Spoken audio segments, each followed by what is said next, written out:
Coming up in Newsline 7 this morning, U.S. election count enters its third day. Joe Biden creeping closer to victory. Health Minister says some Jamaicans still resisting efforts by its teams to test them for fear of repercussions because of a positive COVID-19 result. Man listed as one of Clarendon's most wanted captured by the police. Jamaica still under flash flood watch. St. Vincent and the Grenadines Prime Minister Dr. Ralph Gonsalves creates history by leading his party to a fifth consecutive election victory. And in the financial report at 7:15, Grace Kennedy Group's net profit rose to nearly $2 billion during the July to September quarter. The flash flood warning for northeastern and southern parishes has been downgraded to a flash flood watch. A flash flood watch remains in effect for all other parishes. The Meteorological Service says both advisories will remain in effect until 5 o'clock tomorrow afternoon. Although Tropical Storm Eta has weakened to a tropical depression, it has induced a persistent trough across the Western Caribbean, including Jamaica. The Meteorological Service says the trough will continue to generate unstable weather conditions across the island for the next few days. Projections are for the cloudy conditions to continue across the island with periods of showers and isolated thunderstorms, especially across northeastern and southern parishes today and tomorrow. And finally, in St. Vincent and the Grenadines, Prime Minister Dr. Ralph Gonsalves created history when he led his Unity Labour Party, ULP, to a comfortable fifth consecutive victory in yesterday's general election. Preliminary figures released by the Electoral Office showed that the ULP had won 9 of the 15 seats in the Parliament. This was an increase of 3 seats on the previous 1-seat majority Dr. Gonsalves had following the last 2 general elections. It is the first time that a political party has won 5 consecutive general elections in St. Vincent and the Grenadines. And after those news stories, we head to the streets courtesy of ICWI. Serving you is all they do. Our roving report is presented by Derek Wilkes. Go, Derek. Thank you so much, Paula. Still pretty good movements permitted along much of Red Hills Road and the upper sections of Malines Road at this time with the clear roadways in the Hillfoot area. Now, much of Ken Hill Drive from the Queensbury end is all clear as well, but the road conditions rapidly deteriorate as you approach the Pembroke Hall end out towards Washington Boulevard. Traffic along the boulevard is somewhat heavy, so too along the eastbound Mandela Highway as well as the southbound portions of Spanish Town Road from 6 miles into 3 miles area at this time. Paula, back to you. Thank you, Derek. A man who was listed as one of Clarendon's most wanted has been captured by the police. He was being sought for murder. Head of operations for the Clarendon Police, Superintendent Christopher Phillips, told Radio Jamaica News that the man was nabbed about 12:10 yesterday afternoon during an operation on Denby Crescent. Where 2 adjoining premises were searched. During that search, 1 Smith & Wesson pistol along with 47.40 rounds of ammunition were found. 1 man was taken into custody, who is also a person of interest in several cases of shootings and murders in and outside of Clarendon. The SSP has since directed that an assessment is done of the community in Denby to determine the type of intervention that we might need to have. Head of operations for the Clarendon Police, Superintendent Christopher Phillips. Jones, and these are the latest stories from the Radio Jamaica News Centre. The U.S. election count has extended into its third day as the final states tally their ballots, with Democratic candidate Joe Biden creeping closer to victory. Several states are yet to finish counting their ballots, including some of the most competitive battlegrounds. Mr. Biden has more paths to the 270-vote threshold for victory in the Electoral College than the incumbent President Donald Trump, with his re-election chances fading as more votes are counted. Mr. Trump launched an extraordinary assault on the country's democratic process from the White House yesterday, claiming the election was being stolen from him. If you count the legal votes, I easily win. If you count the illegal votes, they can try to steal the election from us. If you count the votes that came in late, we're looking at them very strongly, but a lot of votes came in late.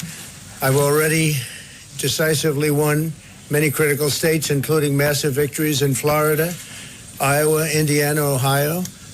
To name just a few, we won these and many other victories despite historic election interference from big media, big money, and big tech. As everybody saw, we won by historic numbers. And the pollsters got it knowingly wrong. They got it knowingly wrong. We had polls that were so ridiculous, and everybody knew it at the time. There was no blue wave that they predicted. U.S. President Donald Trump. Mr. Trump's critics have pointed out his lead is being cut into because he actively discouraged his supporters from voting by mail, while Mr. Biden urged his voters to use postal ballots. And it is these votes that are now being tallied in the key states.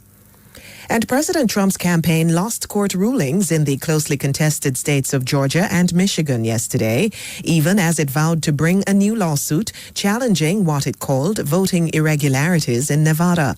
In the Georgia case, the campaign alleged that 53 late-arriving ballots were mixed with on-time ballots. In Michigan, it had sought to stop votes from being counted and obtain greater access to the tabulation process. State judges tossed out both lawsuits.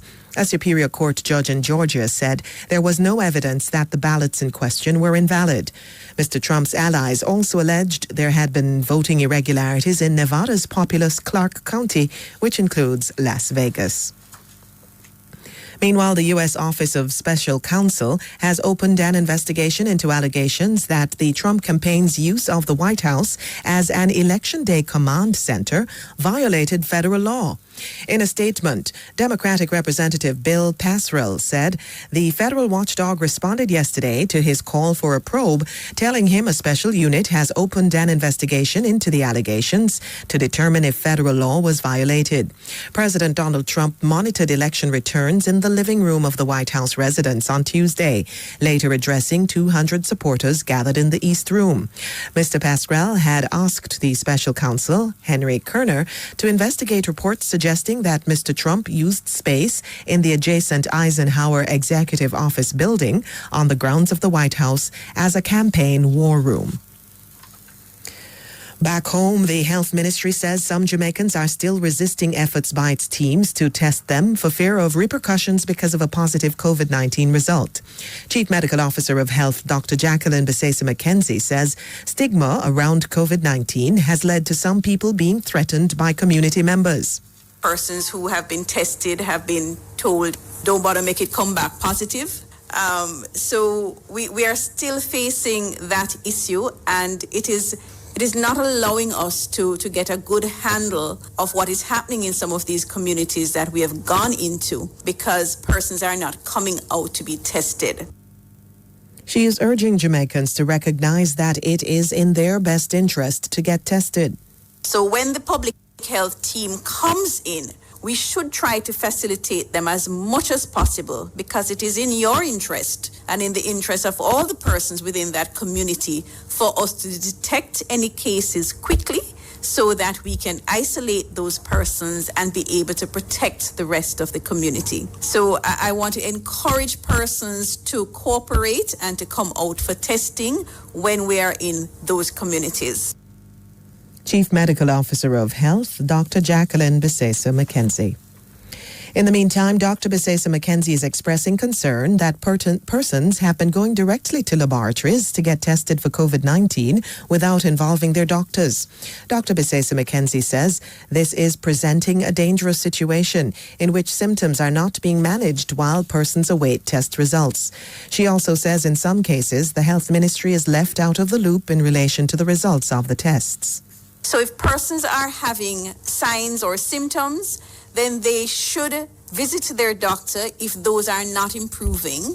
And if they are required to do a test, there are certain things that the doctors will instruct them to do even before they get the test result if they are a suspected case. And I want to encourage persons to follow this process because we are also having the situation that persons are getting back a positive test and choose not to report. And we need to have information if it is that we are going to be able to manage this public health emergency that we are in. Chief Medical Officer of Health, Dr. Jacqueline Besesa McKenzie. Dr. Besesa McKenzie says both positive and negative results should be reported to the ministry. In the meantime, Health Minister Dr. Christopher Tufton says it's likely that health officials will recommend the lifting of curfew measures in Raytown, Kingston when the initial period expires today. 112 samples taken with 0 positives and no results pending. So Raytown looks very encouraging, and thanks to the citizens for their cooperation and the team on the ground. It does point to a direction where we could lift or certainly recommend the lifting of the quarantine measures, and that's positive. So we're in a good place as it relates to Raytown. Health Minister Dr. Christopher Tufton. Raytown was placed under 2 weeks curfew on October 23. Jamaica Teachers Association President Jasford Gabriel says he was expecting a January schedule for the phased resumption of face-to-face classes at schools. 17 schools have been selected by the Education Ministry to commence physical classes on Monday. The schools will participate in a 2-week pilot program. Mr. Gabriel has taken issue with the level of consultation. We would have thought these were the simplest aspects of the formula to execute. In my mind, and I would have said before, given all that we need to do to get ready under the incidence of the spread of the COVID-19 and for more longevity when we do open, I thought we were more looking in terms of a January reopening for face-to-face on some kind of phased basis. What was not said to us at the committee level, it's at the press conference I would have known that it's the 9th. If we don't mention in the schools, if that part of the discussion was shared, of that part of the decision was shared with us, then we would be in a position now to maybe ask for more precise and direct questions, given the short time frame that would have existed between when the announcement was made and the 9th. Jamaica Teachers Association President Jasford Gabriel. And President of the Jamaica Association of Principals of Secondary Schools, Linvern Wright, is claiming that suggestions concerning the phased resumption of face-to-face classes were ignored by the Education Ministry. You cannot call for help and then tell us that this is what you're going to do, and when you give us suggestions and you agree on things, you come to this kind of thing. And I mean, I hear my colleague talking about the apology. It has been like this from day one, and to keep doing things as responsible leaders and keep apologizing for it. We're not putting you there to be apologizing every time and coming to sympathize every time something goes wrong. We're putting you there to do it right. And when you call a consultative committee together and we come together with this, you're disrespectful to the committee of people who you make a national announcement about, and then you come, you do this kind of thing. Your principals didn't know, and we have the impression that principals know. It can be done better than this. Principal of the Jamaica Association of Principals of Secondary Schools, Linvern Wright. The Urban Development Corporation, UDC, says there will be no staging of fireworks on the Kingston waterfront or fireworks on the bay in Ocho Rios on New Year's Eve this year. A news release from the UDC says the decision was made in light of the COVID-19 pandemic. Over the years, more than 300,000 individuals gathered along the Kingston waterfront and Ocho Rios Bay Beach to witness the fireworks displays.